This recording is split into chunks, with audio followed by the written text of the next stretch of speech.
La nuit où Marguerite a compris que les 2 dernières années de sa vie n'avaient jamais existé, elle était assise seule dans sa cuisine à Nantes, une tasse de thé froid entre les mains, les yeux fixés sur l'écran de son ordinateur. Sur ce même écran où elle avait ri, pleuré, espéré, où elle avait cru, pendant 26 mois, qu'un homme l'attendait de l'autre côté du monde, ce qu'elle voyait maintenant sur cet écran allait détruire quelque chose en elle que même la mort de son mari n'avait pas réussi à briser la certitude qu'elle méritait encore d'être aimée. Mais nous n'en sommes pas encore là. Pour comprendre comment une femme intelligente, cultivée, professeure de littérature depuis 20 ans, a pu perdre 63 000 € au profit d'un homme qu'elle n'a jamais rencontré, il faut commencer par le commencement. Par une femme de 49 ans debout devant sa classe un mardi matin d'automne qui explique à des lycéens pourquoi les mots ont le pouvoir de changer une vie. Par une femme qui croyait en cela profondément, sincèrement, et qui l'a payé d'un prix qu'elle ne s'était pas imaginé. Marguerite Collet avait grandi à Nantes, dans une famille de lecteurs. Son père, professeur d'histoire, lui lisait Flaubert à voix haute le dimanche matin. Sa mère collectionnait les romans japonais traduits en français, Kawabata, Mishima, Tanizaki, et les disposait sur une étagère à part, comme des objets sacrés. C'est là, dans cette maison pleine de livres et de silence studieux, que Marguerite avait développé 2 amours qui ne la quitteraient jamais. La littérature française et la culture japonaise. 2 mondes en apparence distants, mais qui partageaient, selon elle, la même obsession, la beauté des choses éphémères, la profondeur cachée derrière les surfaces lisses. Elle avait suivi la voie naturelle, l'aide supérieure, agrégation, poste au lycée Jules Verne de Nantes, où elle enseignait depuis 10 à 8 ans. Ses élèves la décrivaient comme exigeante mais jamais froide, passionnée jusqu'à l'excès quand un texte la touchait vraiment.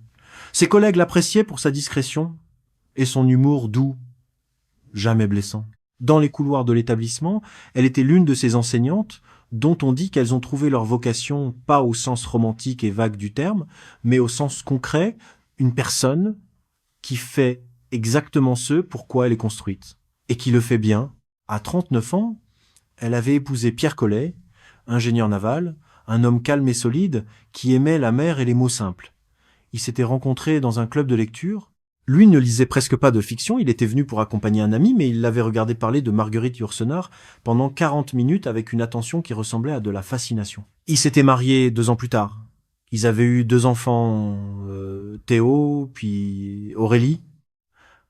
La famille était heureuse d'une façon ordinaire et profonde, pas spectaculaire, juste vraie. Puis Pierre avait reçu son diagnostic, cancer du pancréas, stade 4. Entre le diagnostic et la mort, 11 mois.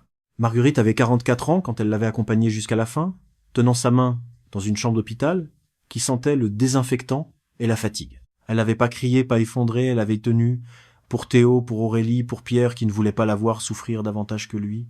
Après les funérailles, après le retour progressif à une vie qui ressemblait à l'ancienne mais ne l'était plus, Marguerite avait découvert quelque chose d'inattendu sur elle-même. Elle pouvait fonctionner parfaitement, aller en classe, corriger des copies, faire les courses, cuisiner, rire au dîner de famille. Elle pouvait tout faire, sauf remplir l'espace qu'il avait laissé. Pas l'espace dans le lit, ni l'espace à table. L'espace à l'intérieur, là où Pierre avait habité pendant 10 ans, cet endroit où quelqu'un vous connaît vraiment et choisit de rester malgré ce qu'il voit. Les années passèrent, Théo et Aurélie grandirent, construisirent leur vie. Marguerite continua d'enseigner, de lire, de faire semblant que la solitude du dimanche après-midi ne pesait pas comme une pierre. Ce vide avait une texture particulière que peu de gens comprenaient vraiment. Pas la solitude des personnes qui n'ont jamais connu l'amour, cela porte une absence abstraite, un manque de quelque chose qu'ils n'ont pas encore défini. La solitude de Marguerite était différente. Elle était précise. Elle avait la forme exacte de Pierre, sa façon d'entrer dans la cuisine le matin sans rien dire, et de poser la main 1 seconde sur son épaule en passant, sa manière de lire les journaux en faisant des commentaires à voix basse comme s'il pensait à haute voix, la chaleur particulière de sa présence dans une pièce que Marguerite ne remarquait jamais quand elle était là et ne pouvait plus oublier depuis qu'elle n'y était plus. Elle avait essayé prudemment 2 fois de rencontrer quelqu'un, une première fois via le conseil d'une collègue, un dîner arrangé avec un médecin divorcé aimable, mais pour qui elle n'avait rien ressenti. Une deuxième fois, lors d'un séminaire pédagogique où un professeur de philosophie de Bordeaux avait manifesté un intérêt sincère. Ils s'étaient vus 3 fois, avaient eu de bonnes conversations, et puis ça n'avait pas continué, pas de rupture dramatique, juste une évidence progressive que quelque chose manquait, que la comparaison implicite et involontaire avec Pierre rendait tout le reste insuffisant. Elle s'en voulait de cette comparaison, elle savait que c'était injuste. Elle n'arrivait pas à s'en empêcher. C'est pas un hasard si elle avait choisi un forum numérique plutôt qu'une nouvelle tentative dans le monde réel. En ligne, il n'y avait pas de corps en face d'elle, pas de présence physique qui déclencherait immédiatement cette comparaison douloureuse. Il y avait des mots, des idées, des échanges, exactement ce qu'elle savait faire lire entre les lignes, apprécier une formulation, reconnaître l'intelligence à travers le style. C'était son terrain, son espace de compétence. Elle s'y sentait moins vulnérable qu'en face à face. C'est précisément cette logique que Frank Mbeki avait anticipée. Pas pour Marguerite en particulier, il ne la connaissait pas encore. Mais pour la catégorie de femmes qu'il ciblait, des femmes cultivées, solitaires, avec une vie intellectuelle riche et une vie affective en manque. Des femmes qui faisaient confiance aux mots parce qu'elles avaient appris depuis l'enfance que les mots disent la vérité des gens. Des femmes dont la sophistication intellectuelle devenait, entre les mains d'un manipulateur patient, une vulnérabilité supplémentaire parce qu'elles cherchaient dans les échanges une profondeur que la plupart des gens ordinaires ne leur offraient pas, et qu'un imposteur bien préparé pouvait simuler avec suffisamment de travail préalable. Un soir de janvier, incapable de dormir, Marguerite ouvrit son ordinateur et chercha les mots « Forum culture japonaise francophone ». Elle ne cherchait pas une rencontre. Elle cherchait simplement des gens qui parleraient de ce qu'elle aimait. De la peinture Sumi, du cinéma de Kurosawa, des jardins zen, des romans de l'ère Meiji. Elle cherchait à exister dans un espace où elle n'était pas d'abord une veuve, ni une mère, ni une professeure, juste quelqu'un qui aimait les mêmes choses que d'autres. Le forum s'appelait Sakura Monde. Quelques centaines de membres, majorité francophone, quelques Belges et Suisses, 1 ou 2 Québécois. Des discussions sur la gastronomie, les voyages, la littérature, le cinéma, une atmosphère douce, cultivée, sans agressivité, exactement ce dont elle avait besoin. Elle créa son profil un vendredi soir sous le pseudonyme Marguerite K, le K pour Kawabata, l'auteur qu'elle aimait par-dessus tout. Elle posta un premier message dans la section littérature. Une réflexion sur la danseuse d'Izu, ce sentiment de mélancolie douce que seuls les Japonais semblaient capables de nommer précisément. La réponse arriva le lendemain matin, signée Kenji W. Il avait écrit en français parfaitement, avec une syntaxe souple et une précision dans le vocabulaire qui frappa immédiatement Marguerite. Il parlait de Kawabata, non pas comme un lecteur occasionnel, mais comme quelqu'un pour qui la littérature était une façon de respirer. Il évoquait le concept de mono-nowhere, la conscience poignante de l'impermanence des choses, avec une profondeur qui n'était pas de la performance. Il semblait ressentir ce qu'il décrivait. Marguerite avait relu ce message 3 fois avant de répondre. Ce qui se passa ensuite mit 6 semaines à prendre sa forme définitive, mais le mouvement était amorcé dès ce premier échange. Kenji Watanabe, c'était le nom complet affiché sur son profil, avait 34 ans, vivait à Kyoto et était photographe indépendant spécialisé dans l'architecture traditionnelle japonaise. Son profil était illustré de clichés magnifiques, des temples dans la brume du matin, des toits de tuiles grises sous la neige, des ruelles pavées où la lumière tombait en diagonale, des images d'une beauté sobre et précise, exactement dans l'esthétique du wabi-sabi que Marguerite admirait depuis l'adolescence. Ils commencèrent à échanger quotidiennement dans le fil public, puis passèrent aux messages privés au bout de 2 semaines. Kenji écrivait avec une attention particulière aux mots. Il répondait jamais vite, toujours quelques heures plus tard, comme s'il avait pris le temps de réfléchir. Il posait des questions précises, s'intéressait à ses lectures, à ses cours, à ce que pensaient ses élèves de Maupassant. Il envoyait parfois de courts textes poétiques, des haïkus, qui disaient composer le matin avant de partir en repérage photo, quand la lumière était encore indécise. Marguerite, professeure de littérature depuis 20 ans, femme habituée à mesurer la qualité d'un texte avec précision chirurgicale, ne trouva rien à redire. Les haïkus étaient vrais, la langue était habitée. L'homme derrière les mots lui semblait réel d'une façon que peu de personnes dans sa vie réelle l'étaient. Ce qu'elle ne savait pas, ce qu'elle ne pouvait pas savoir, c'est que ces haïkus avaient été copiés sur un carnet de poésie japonaise obscure, traduit mécaniquement puis retravaillé à la main par un homme prénommé Frank, qui n'avait jamais vu Kyoto de sa vie, que les photos de temple étaient celles d'un véritable photographe japonais nommé Daiki Mori, dont l'identité avait été méthodiquement pillée pendant 2 ans, que chaque question posée par Kenji sur ses lectures, ses cours, ses goûts, était une opération de cartographie, identifier ses fragilités, ses manques, les points d'entrée d'une manipulation qui serait longue et soigneusement dosée. Que son profil avait été repéré, étudié et sélectionné par un homme de 41 ans installé dans un appartement du 8e arrondissement de Lyon, qui gérait simultanément 7 autres relations avec des femmes différentes, dans un silence méthodique qui n'avait rien d'un désespoir amoureux et tout d'une comptabilité froide. Frank Mbeki avait développé ses méthodes sur plusieurs années, avec une patience qui forçait une forme d'admiration morbide chez les enquêteurs qui étudieraient son dossier plus tard. Il s'était pas lancé dans la fraude sentimentale par opportunisme ou par improvisation. Il l'avait construite comme on monte une entreprise: analyse du marché, identification des segments cibles, développement du produit, test et ajustement. Le personnage de Kenji Watanabe avait nécessité 2 ans de travail préparatoire avant d'être activé. 2 ans à lire des romans japonais, à étudier l'architecture des temples, à accumuler un vocabulaire suffisamment précis pour tromper des non-spécialistes, à observer comment les photographes professionnels parlaient de leur métier, à construire une cohérence biographique sans faille apparente. Ce niveau de préparation avait une logique économique froide. Une victime soigneusement ciblée et lentement travaillée rapportait infiniment plus qu'une arnaque rapide et grossière.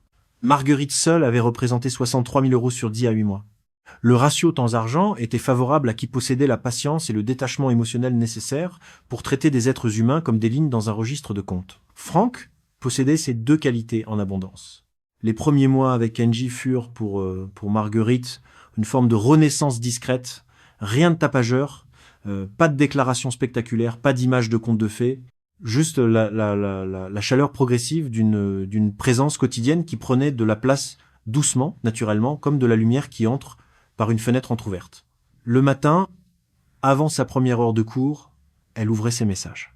Kenji avait presque toujours écrit, il était en avance sur l'horaire de Paris, et ses journées commençaient tôt, les sorties photos à l'aube, dans les ruelles de Gion.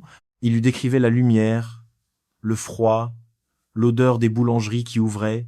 Il lui envoyait des photos, toujours les photos de Daiki, mais Marguerite ne pouvait pas le savoir. Elle les regardait en buvant son café et se disait que cet homme voyait le monde d'une façon qui lui ressemblait. Ils parlèrent de tout. De littérature, bien sûr, il connaissait ses auteurs aussi bien qu'elle, parfois mieux sur les japonais. Ils débattirent pendant 1 semaine entière de la question de savoir si Neige de Kawabata était un roman sur l'amour ou sur l'impossibilité de l'amour. Kenji soutenait que c'était la même chose. Marguerite finit par le rejoindre sur ce point, sans tout à fait savoir si elle parlait encore du roman. Ils parlèrent de Pierre aussi. Pas immédiatement, Marguerite n'en parla qu'au 3e mois, prudemment, en choisissant ses mots. Kenji avait répondu avec une gravité douce qui ne ressemblait pas à la compassion convenue que les gens affichent souvent face au deuil. Il avait dit que le vide laissé par ceux qu'on aime n'est pas un manque, c'est une forme de présence inversée. Que le négatif d'une photo contient autant d'informations que le positif. Marguerite avait relu cette phrase plusieurs fois. Elle l'avait copiée dans un carnet qu'elle réservait habituellement aux citations littéraires. Ce soir-là, pour la première fois depuis 5 ans, elle avait dormi sans le sentiment diffus de quelque chose d'inachevé qui l'accompagnait depuis la mort de Pierre. La question du visage se posa naturellement au 4e mois. Pas de façon dramatique, Marguerite proposa simplement un appel vidéo, comme on le ferait avec n'importe quel ami que l'on n'a pas encore rencontré physiquement. Kenji répondit qu'il adorait l'idée, mais que son ordinateur était actuellement en réparation, le disque dur avait rendu l'âme lors d'une mise à jour, ses fichiers photos étaient en cours de récupération, un cauchemar. Il utilisait le téléphone d'un ami pour les messages. Il espérait que ça ne la dérangerait pas d'attendre 1 semaine ou 2. Marguerite dit que bien sûr ça ne la dérangeait pas. 2 semaines plus tard, l'ordinateur était réparé, mais la connexion de son immeuble avait été coupée pour travaux de la copropriété, une histoire typiquement japonaise. Dit-il avec humour, les syndics de copropriété sont les mêmes partout dans le monde. La semaine suivante, il était en déplacement dans la montagne pour un reportage sur des temples de la préfecture de Nagano. Pas de réseau fiable là-haut, puis ce fut son téléphone qui tomba en panne, puis la lumière dans son atelier était vraiment insuffisante pour une image correcte, il voulait pas qu'elle le voie dans des conditions aussi médiocres pour leur premier échange en face à face. Chaque excuse était raisonnable. Chaque excuse était accompagnée d'une attention compensatoire, un haïku envoyé le soir même, une photo particulièrement belle, un message plus long que d'habitude, plus intime. Marguerite remarqua le schéma sans oser le nommer. Nommer quelque chose de douloureux, c'est lui donner une réalité qu'on préfère différer. Et quelque chose en elle, c'est quelque chose que les enquêteurs de la brigade de répression de la délinquance astucieuse appellent avec précision, le biais de confirmation affectif choisissait systématiquement l'interprétation favorable. Kenji était discret, peu, être timide malgré son aisance à l'écrit. Beaucoup d'hommes sont plus à l'aise par écrit que face à une caméra. Elle-même préférait les lettres aux conversations téléphoniques. C'était une forme de complicité, pas un signal d'alarme. Il faut s'arrêter ici un moment pour mesurer ce que représentait cette accumulation d'excuses dans l'économie psychologique de la relation. Chaque refus d'appel vidéo était objectivement une fissure dans la crédibilité du personnage. Mais chaque fissure était immédiatement colmatée par un geste de tendresse accrue, un message plus personnel, une confidence plus profonde. Franck avait compris quelque chose d'essentiel sur le fonctionnement de l'attachement. Une relation qui traverse des obstacles mineurs et les surmonte génère plus de solidité émotionnelle qu'une relation sans obstacle. Chaque excuse surmontée devenait, paradoxalement, une preuve supplémentaire de la solidité du lien. Marguerite acceptait les empêchements de Kenji parce que les accepter lui semblait être une preuve de maturité affective, de confiance, de la qualité même de ce qu'elle vivait. Elle ne savait pas que cette tolérance était le résultat calculé d'une stratégie rodée. Le 5e mois apporta la première demande. Elle arriva avec une préparation que Marguerite n'identifierait comme telle que beaucoup plus tard. Pendant plusieurs jours, Kenji avait évoqué sa mère, une femme de 68 ans, seule à Kyoto, dont la santé déclinait progressivement. Il en parlait avec une douceur mélancolique qui touchait profondément Marguerite, elle-même ayant perdu sa propre mère 3 ans auparavant. Ils avaient partagé cette expérience commune, l'impuissance face au vieillissement d'un parent, la culpabilité de ne pas en faire assez, la tendresse mêlée d'effroi. Puis vint le message d'une nuit de semaine. Sa mère venait d'être hospitalisée en urgence, insuffisance rénale, elle avait besoin d'une dialyse immédiate, l'hôpital public était saturé, les délais étaient de plusieurs semaines, la clinique privée pouvait la prendre le lendemain matin, mais il fallait verser une avance de 3 000 € avant 10 heures. Il avait appelé sa banque. Un virement international de cette ampleur nécessitait 48 heures de délai. Il était désespéré. Il ne savait pas vers qui se tourner. Il s'excusait de lui écrire cela, c'était pas juste. Il voulait pas mêler leur relation à des questions d'argent. Marguerite lut ce message à 23 heures, debout dans sa chambre en chemise de nuit. Elle ne réfléchit pas longtemps. Elle pensa à sa propre mère. Elle pensa à ce que l'on ressent quand on est impuissant et que quelqu'un tend la main. Elle fit le virement le lendemain matin avant d'aller en classe. Kenji la remercia avec une émotion qui semblait sincère. Il disait qu'il méritait pas quelqu'un comme elle, que sa mère allait mieux, qu'il lui rembourserait dès que possible. Il avait un règlement d'un client attendu en fin de mois. Marguerite lui dit de ne pas se presser. Le remboursement ne vint jamais. Marguerite ne le mentionna pas. Elle ne pouvait pas encore mesurer que cette première fois n'était pas un incident isolé, mais le déclenchement d'un mécanisme qui allait s'emballer progressivement sur 10 à 8 mois, avec une précision qui ressemblait à de l'ingénierie. 2 mois plus tard, son appartement avait été inondé par une fuite du voisin du dessus. Ses archives photos des années de travail, des milliers de fichiers avaient été endommagés. La compagnie d'assurance était lente. Les formulaires interminables. Il devait avancer les frais de réparation. 4 500 €. Marguerite vira la somme sans qu'il ait fini sa phrase. 1 mois après, son principal client, une maison d'édition tokyoïte, qui lui commandait régulièrement des reportages sur le patrimoine architectural, lui avait confié un projet important, l'un des plus significatifs de sa carrière. Il avait besoin de renouveler son équipement photo. Son boîtier principal était irréparable après l'inondation. Sans ce matériel, il perdrait le contrat, peut être le client. Il avait honte de demander encore. Il comprendrait si elle ne pouvait pas. Il cherchait d'autres solutions. Marguerite fit le virement de 5 200 € depuis son livret d'épargne. Ce qui rendait ce mécanisme particulièrement difficile à interrompre, c'était son rythme. Franck ne sollicitait jamais 2 fois de suite en rafale rapide. Entre chaque urgence, il laissait passer 4 à 6 semaines de normalité, des semaines de conversation douce, de écoutes matinaux, d'attention soutenue, des semaines pendant lesquelles Marguerite se rappelait pourquoi elle tenait à cet homme, ce qu'il lui apportait, ce que signifiait pour elle cette présence quotidienne. Ces semaines de normalité n'étaient pas du repos pour lui, elles étaient du travail de reconstitution du lien, de renforcement de l'attachement, de préparation du terrain pour la prochaine demande. Chaque crise arrivait donc dans un contexte émotionnel favorable. Marguerite n'était pas une femme épuisée et méfiante qui réagissait à une pression constante. Elle était une femme paisible, confiante, qui vivait une relation qui lui faisait du bien et à qui une urgence se présentait de temps à autre. Dans ce contexte, aider n'était pas une contrainte. C'était ce que l'on fait pour quelqu'un qui compte. Franck avait calibré les montants avec soin également. La première demande, 3 000 €, représentait une somme significative mais pas écrasante pour une enseignante de son échelon avec un livret d'épargne constitué sur plusieurs années.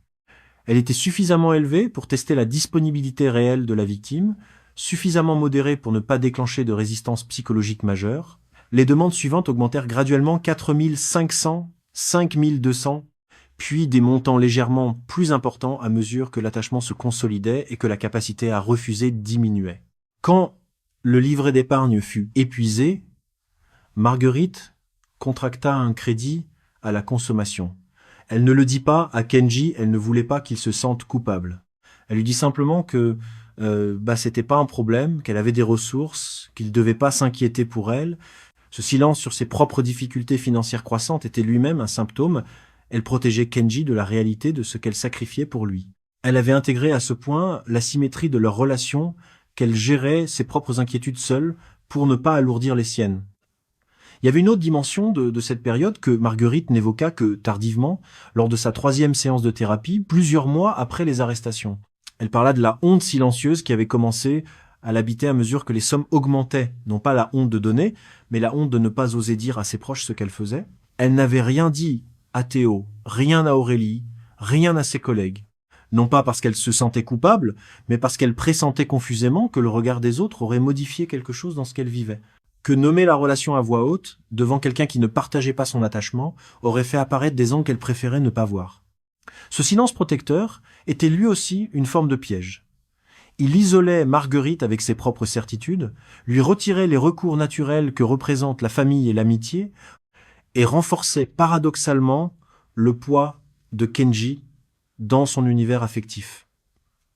Plus la relation devenait secrète, plus elle devenait centrale. Théo, son fils de 24 ans, vivait dans un appartement à 2 rues de chez elle. Technicien informatique dans une petite entreprise de logistique, calme, méthodique, la tête froide que sa mère avait toujours admirée chez lui. Depuis la mort de Pierre, il avait développé une vigilance 12 vices. A. Vice de Marguerite jamais intrusif, jamais paternaliste, mais présent, attentif aux petits signaux que les autres ne voyaient pas. Il remarqua d'abord des changements de comportement. Sa mère avait toujours été disponible le week-end dîner improvisé, promenade, cinéma. Depuis quelques mois, elle déclinait régulièrement avec des formulations qui avaient en commun un certain flou. J'ai quelque chose de prévu, je suis un peu fatigué, ce week-end, c'est compliqué. Une fois, elle avait refusé un voyage familial, planifié depuis des semaines, une escapade en Bretagne avec lui et Aurélie, la tradition annuelle depuis que Pierre était mort en disant simplement que Kenji avait besoin d'elle ce week-end-là. Kenji avait besoin d'elle depuis son salon à Nantes, à 9000 km de Kyoto. Théo avait retenu ce prénom. Il avait commencé à poser des questions indirectes. Sa mère parlait de Kenji avec une chaleur particulière. Pas celle d'une amie de forum, mais celle de quelqu'un qui habite votre vie quotidienne. Elle souriait en parlant de lui. Elle changeait subtilement de sujet quand les questions devenaient trop précises. La véritable alerte survint un mardi soir. Théo était passé chez sa mère pour dîner. En rangeant la cuisine après le repas, il avait vu sur la table un relevé bancaire imprimé, Marguerite imprimait encore ses relevés. Habitude héritée de Pierre, qui trouvait les relevés en ligne insuffisamment tangibles. Il ne l'avait pas cherché. Il l'avait simplement vu. Un virement de 8000 € vers un compte dont le libellé ne correspondait à aucune dépense ordinaire. Théo avait rangé le plat dans le réfrigérateur sans rien dire. Il était rentré chez lui à pied, dans le froid de novembre, en réfléchissant à ce qu'il allait faire. Sa mère avait le droit à sa vie privée. Il n'était pas son tuteur. Mais 8000 € vers un compte inconnu et une femme qui annulait la Bretagne pour un homme qu'elle n'avait jamais rencontré en personne. Il décida de ne pas confronter Marguerite tout de suite. Pas avant d'avoir quelque chose de concret. Elle nierait, se braquerait, se sentirait trahie dans son intimité. Ce n'était pas le bon chemin. Il rentra, ouvrit son ordinateur et commença à travailler. La recherche d'images inversées est une opération simple pour quelqu'un qui connaît les outils numériques. Théo prit les photos que sa mère lui avait montrées de Kenji. Il en avait mémorisé quelques détails caractéristiques lors d'une conversation où Marguerite avait voulu lui présenter cet homme qui comptait pour elle. Il retrouva ces images dans les captures d'écran que Marguerite conservait dans un dossier non protégé de son ordinateur partagé. Il en téléchargea 3 dans le moteur de recherche d'images inversées. Le résultat arriva en moins d'1 minute. Les photos appartenaient à un carnet de photographie tenu par un homme nommé Daiki Mori. Ce carnet existait depuis 7 ans. Il était régulièrement mis à jour. Il comportait des centaines de clichés. Tous signés, tous datés, tous identifiables. Les photos envoyées à Marguerite par Kenji étaient extraites de ce carnet sans modification. Théo resta immobile pendant quelques secondes. Puis il passa 2 heures à vérifier méthodiquement d'autres photos, d'autres publications, les données techniques des fichiers, les dates de mise en ligne. Chaque image envoyée à sa mère existait sur le carnet de Daiki Mori, parfois des années avant la création du profil de Kenji sur le forum Sakuramonde. Il chercha le site professionnel de Daiki. Il existait sobre, élégant, avec une page de contact en japonais et en français. Théo rédigea un message en français. Il expliqua la situation brièvement, demanda si Daiki avait un compte sur le forum Sakura Monde et s'il connaissait une femme prénommée Marguerite Collet. La réponse arriva moins de 2 heures plus tard. Daiki Mori n'avait aucun compte sur ce forum. Il n'avait jamais entendu parler de Marguerite. Il était profondément troublé d'apprendre que ces photos avaient été utilisées pour construire une identité fictive et voulait savoir comment il pouvait aider. Théo le remercia. Il lui demanda d'enregistrer une courte vidéo en français. Daiki parlait français. Il avait découvert dans sa biographie disant simplement son nom, confirmant qu'il n'était pas Kenji Watanabe et n'avait jamais rencontré la personne à qui l'on avait usurpé son identité. Daiki accepta immédiatement. Pendant les 3 semaines suivantes, Théo construisit un dossier. 34 pages. Capture d'écran des conversations que Marguerite lui avait montrées par fragments au fil des mois, sans en mesurer la portée. Relevé des virements, il accédait au compte joint hérité de Pierre, qui servait aux dépenses familiales communes, et y retrouva plusieurs transactions dont les libellés étaient maintenant lisibles à la lumière de ce qu'il savait. Analyse des données techniques des photos. Géolocalisation approximative des adresses de connexion d'où avaient été envoyés certains messages des adresses qui n'avaient rien de japonais et tout de métropolitain. Tout convergeait vers une seule certitude. Kenji Watanabe n'existait pas. Et quelqu'un, quelque part en France, avait délibérément construit ce fantôme pour vider progressivement le compte d'une femme en deuil. Il déposa le dossier à la brigade de répression de la délinquance astucieuse de Lyon car les traces numériques pointaient vers cette ville un vendredi matin, 2 semaines avant les vacances de fin d'année. L'inspecteur Sébastien Garnier reçut Théo dans son bureau ce même après-midi. 45 ans, cheveux grisonnants, un regard qui évaluait rapidement et semblait rarement surpris.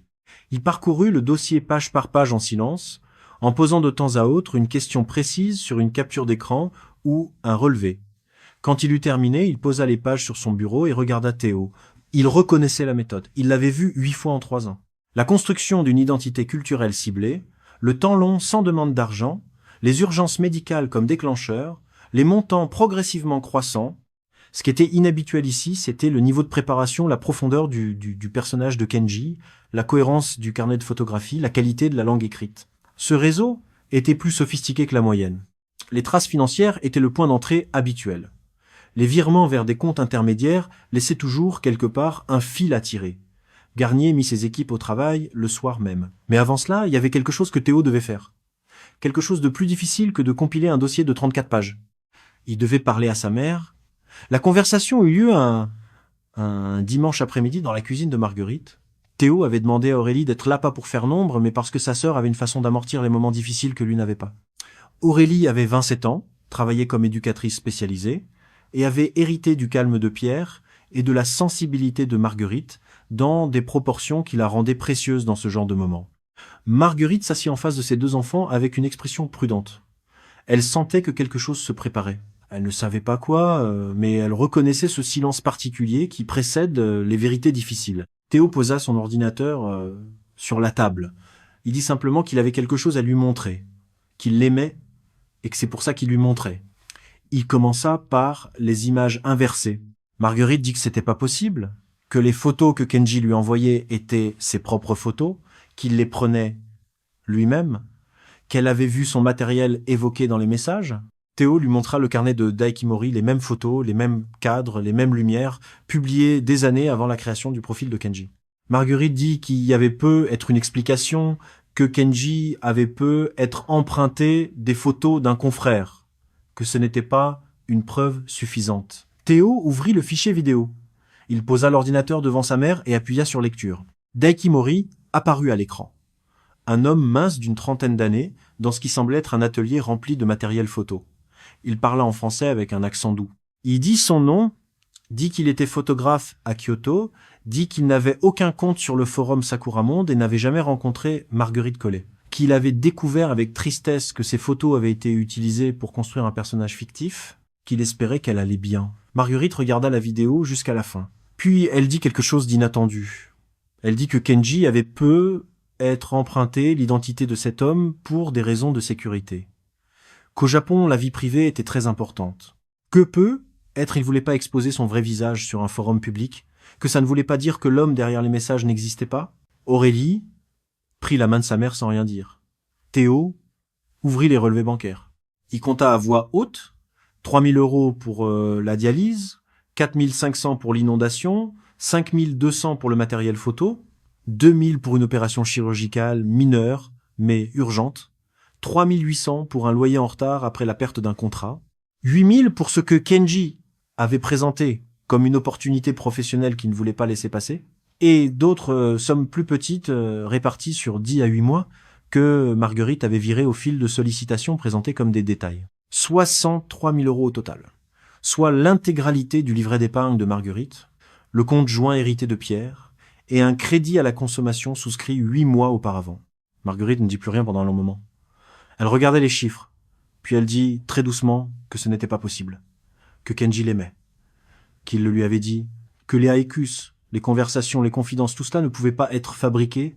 Théo ferma son ordinateur et dit que ça pouvait l'être, que quelqu'un avait pris le temps de le fabriquer parce que ça fonctionnait précisément parce que Marguerite méritait un amour comme celui qu'elle pensait avoir trouvé.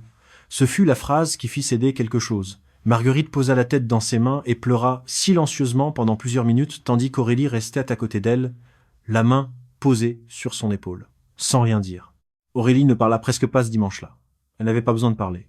Elle fit du thé, elle resta assise. Quand Marguerite releva la tête, les yeux rouges, le regard perdu quelque part entre la honte et l'effondrement, Aurélie lui dit une seule chose, que ce qui s'était passé ne lui retirait rien de ce qu'elle était. Que la femme capable d'aimer avec cette intensité était la même femme qui enseignait Maupassant depuis 10 à 8 ans, qui avait tenu la main de Pierre jusqu'au bout, qui avait élevé 2 enfants seule, sans jamais se plaindre. Que cette femme-là n'avait pas honte à avoir. Que c'était l'autre, celui qui avait fabriqué le mensonge, qui portait cette charge-là. Marguerite ne répondit pas. Mais elle serra la main d'Aurélie. Pendant ce temps, à Lyon, les équipes de Garnier travaillaient. La trace financière était le nerf de l'enquête. Les virements de Marguerite avaient transité par plusieurs comptes intermédiaires, une technique classique de dispersion qui vise à rendre le traçage difficile, sans être impossible pour qui sait chercher. L'un des comptes montrait une anomalie. Une transaction avait été effectuée depuis une adresse de connexion que le titulaire du compte n'avait jamais utilisée auparavant, et cette adresse était lyonnaise. Ce n'était pas une erreur massive, c'était une infime négligence un matin où quelqu'un avait utilisé le mauvais appareil ou oublié d'activer son réseau de dissimulation. Mais, dans le domaine de la cyberfraude financière, une seule négligence suffit. L'adresse remontait à un immeuble du 8e arrondissement de Lyon. La surveillance de l'immeuble permit d'identifier les occupants d'un appartement particulier. Des vérifications sur les noms révélèrent un casier judiciaire, pas pour fraude sentimentale, mais pour des affaires antérieures de falsification de documents et de travail dissimulé. Cela permit d'obtenir un mandat. Franck Mbeki avait 41 ans. Il était arrivé à Lyon depuis Yaoundé 8 ans auparavant, avait exercé plusieurs petits emplois avant de développer progressivement ce que Garnier décrirait plus tard dans son rapport comme une activité criminelle structurée, professionnalisée et délibérément ciblée sur des femmes seules à revenus stables. Il parlait un français impeccable, ce qui n'était pas anodin dans la réussite de l'opération. Il avait passé des années à documenter la culture japonaise avec une minutie qui impressionna les enquêteurs lors de la perquisition. Des dizaines d'ouvrages en français sur la littérature, l'architecture, la gastronomie et les arts japonais. Des notes manuscrites sur le vocabulaire littéraire. Des enregistrements audio d'apprentissage du japonais, suffisamment pour glisser quelques mots authentiques dans les échanges avec les victimes quand c'était nécessaire. Il avait construit le personnage de Kenji Watanabe pendant 2 ans avant d'activer le profil sur le forum. Les 2 complices vivaient dans le même appartement. Serge Ateba, 38 ans, gérait les comptes intermédiaires et les opérations de blanchiment via des structures financières en Côte d'Ivoire, dont le démantèlement prendrait plusieurs mois supplémentaires. Daniel Fokou, 33 ans, était la voix.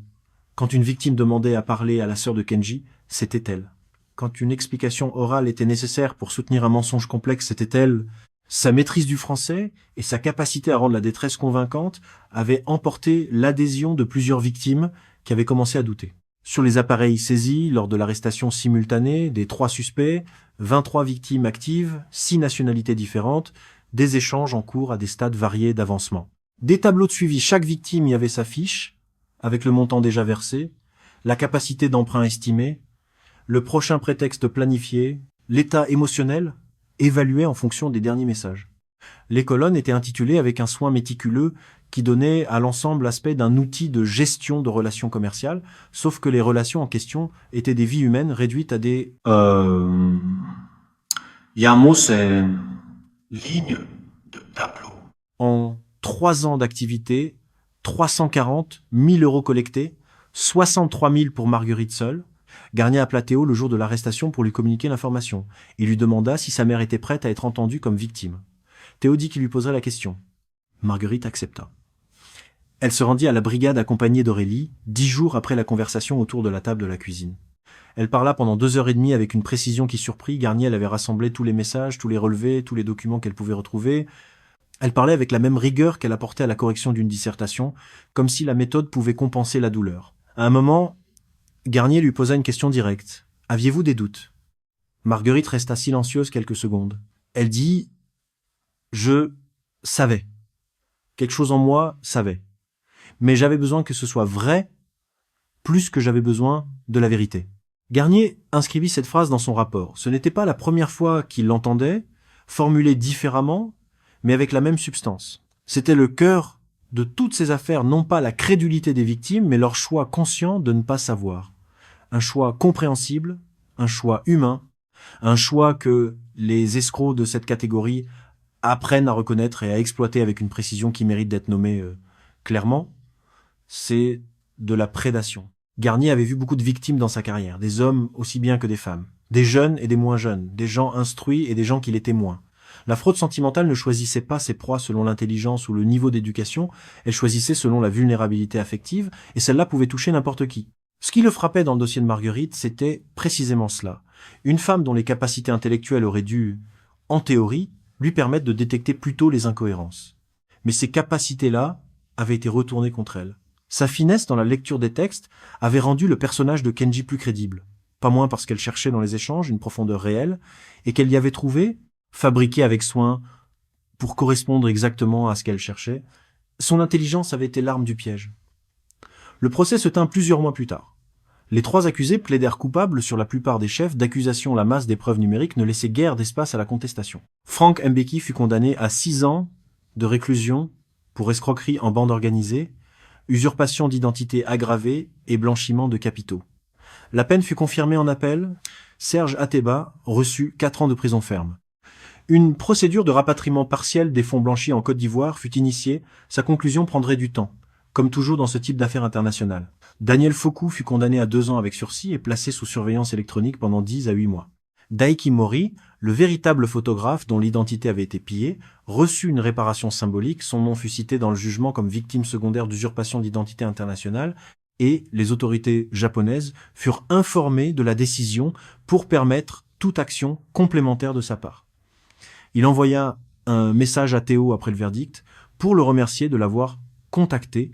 Il disait simplement qu'il était heureux que son nom ait servi à réparer plutôt qu'à détruire. Pour Marguerite, le recouvrement financier fut partiel et douloureux. Sur les 63 000 € perdus, 11 400 furent récupérés, ce qui put être saisi sur les comptes accessibles avant que les structures de blanchiment aient tout absorbé. Le crédit à la consommation qu'elle avait souscrit restait entièrement à rembourser.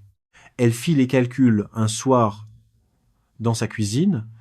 Il lui faudrait environ 7 ans pour rembourser, en ajustant son mode de vie de façon significative.